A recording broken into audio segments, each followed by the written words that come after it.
Alright, call for service code C4-00 on a Sharp MX2600, 3100, 4100, and a 4101.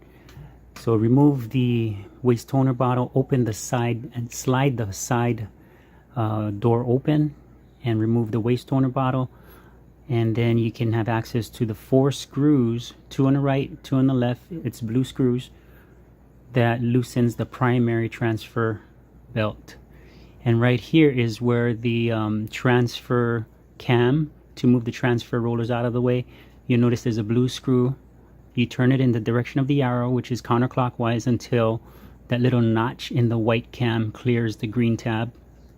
Once you do that, slide open, pull open the primary transfer unit, put it on the side, and then you'll have access to the PTC unit that is causing this error code C4-00.